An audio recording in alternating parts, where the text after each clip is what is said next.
Hi, my name is Casey Hall, and I manage social media for Thomson Reuters. For the last 5 years, I was our social media lead for our legal business unit, leading our marketing around our products for attorneys. And I'm currently working in our communications unit for our enterprise communications. First, we're going to talk about social media metrics and tools. So, an important thing to understand before you think about what metrics you need to follow and which tools you should use is to have a clear understanding of what your goals are for social media. So when I talk about your goals for social media, I'm not necessarily talking about how many followers you have and what your engagement level is and how many likes you get. We'll talk about those in the metrics section. But when I talk about goals more generally, I'm thinking about what the goals are for your business. So there's a number of different things that you can achieve with social media for your business or for your client's business. It might be just letting people know that your client exists, letting them know what kind of business you're in, who you are. You might have a more developed digital demand generation strategy for which social media will be the thing that drives people to your website. It doesn't really matter all that much what those goals are. But it's really important that not only do you understand what your business goals are, but that also you are very clear if you are working for a business and they're your client, that you both know exactly what those goals are. Because too often people will run into something like social media and say, we need a website, we need Facebook, we need Twitter, we need LinkedIn, and start building up followers, getting likes, sharing videos. And then at the end of a few months or at the end of the engagement with the client, they'll come back and say, well, that's great. We have 10,000 followers. We have 100,000 followers. But it's not really clear to anyone what that has actually accomplished for the business. So being really clear about what those goals are and how you can use social media as a strategy is going to inform what metrics you pay attention to and which tools you should be using. So when I talk about metrics for social media, I sort of think of 3 stages of social media engagement metrics. The first one is just probably the most basic one, and that's how many followers you have. What is your social media footprint? So for Facebook, you have likes, Twitter followers, people who are following your page on LinkedIn, and that's an important metric, especially when you're getting started, just to show that you are actually reaching some people. It might not be, it's hard to benchmark exactly what the number of followers should be on any one of those channels. One of the better ways that I would recommend doing it is looking at your growth rate.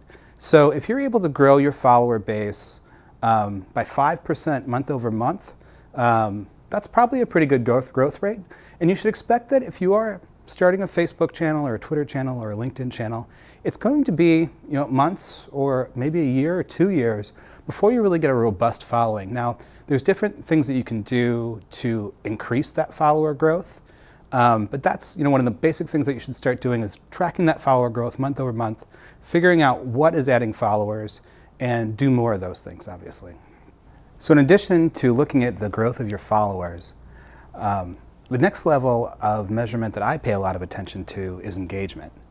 So by engagement, I mean the number of times that people like your tweet, share your Facebook post, or comment on one of your LinkedIn posts. So what that shows you is that not only are you reaching a lot of people, but your content is relevant enough to them that they're actually taking some affirmative action to engage with your content. When I think about all of those things, link clicks are very important, but the other one that I look at as being maybe more important when you're thinking about pure engagement is the number of retweets or shares, depending on the platform, that your content generates. Because even if you have only 100 or 200 followers on Twitter, let's say 15 of those followers retweet one of your tweets. That is probably going to broadcast your message out to way more people than your own follower base ever would. So it's that kind of engagement where you can deliver content that people not only like enough to click like on or to go through and read what they're what the content is pointing to, but also to share it with their followers. That's when you can get sort of this amplification and snowball effect. So that's something I track very closely, is the number of shares or retweets. And what I'll often do is go back and look at those messages that were retweeted or shared the most often, and use that as a guide for creating new social media content, or even reusing that same content that was retweeted quite a bit in the past. So that's engagement, and I think that's a very great place to be when you're thinking about social media metrics. If you have a really comprehensive understanding of the engagement that you are able to create with social media and are measuring it and are using that in your strategy going forward, you're already in a great place. The third step of measurement, though, I think is where the real business ROI comes in, and that is actually looking at conversions. So a lot of times when businesses talk about conversions, they're actually talking about the sale. When somebody actually signs a contract, clicks purchase, whatever that conversion is. And if you can track that conversion from social media, say, oh, these people came in from a Facebook post and now they've immediately bought something. I mean, that's a great conversion if you can track that. And there's a few different ways that you could do that depending on the type of tools that you're using. But another way to think about conversions for social media is that social media might not be the last kind of online interaction that you have with someone before they make a purchase, but it can be a really important part of the whole kind of sales funnel. So it might be that you're using social media to talk generally about a topic, and then you're delivering that set of eyeballs or that audience onto a product page. And that, I think, can be considered a conversion as well. You're taking someone from being less likely to purchase something to having taken some clear step to being more likely to purchase something. So whatever that conversion is, that's really something that you can measure, not just in terms of social media, but in terms of your overall sort of business metrics. I mean, are you driving more leads? Ideally, are you driving more sales? So those are the metrics that I think are most important. The other thing that I wanted to talk about are the tools that we use for social media. So here at Thomson Reuters, we use a number of different tools. Obviously, we're a very large company, and so we have tools from Adobe, from Crimson Hexagon, from Oracle, from other mostly very large companies that we use for things like listening, for social media, and publishing. For listening, we actually now use a tool called Crimson Hexagon. What that allows us to do is track conversations in social media.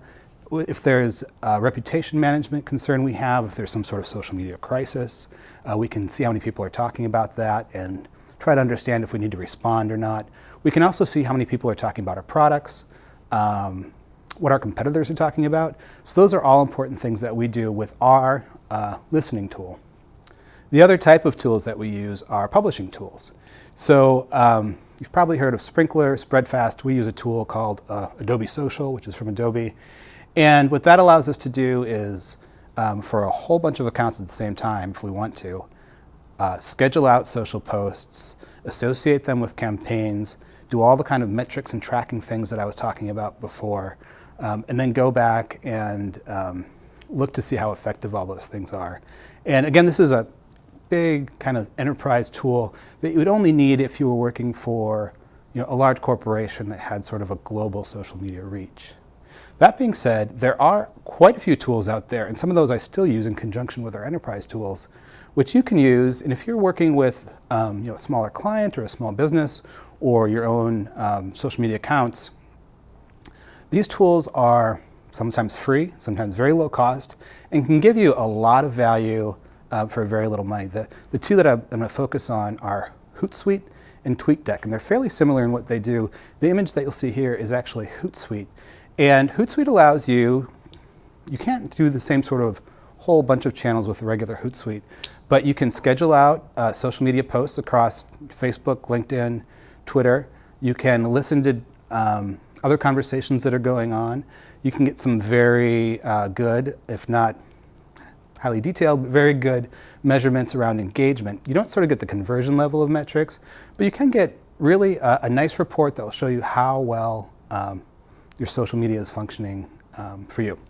So those are the tools that I would recommend. There's a few other tools that are free or low cost that aren't for social publishing but might be useful, such as Google Alerts, which we'll talk about a little bit more in a later video, If This Then That, and Buffer. Those tools are all fairly low cost or free, and are tools that you can use to get the vast majority of what you'll need to do in social media. For our next video, we're going to talk about social reputation management and what you need to do to make sure that you don't get in trouble with social media. Thanks.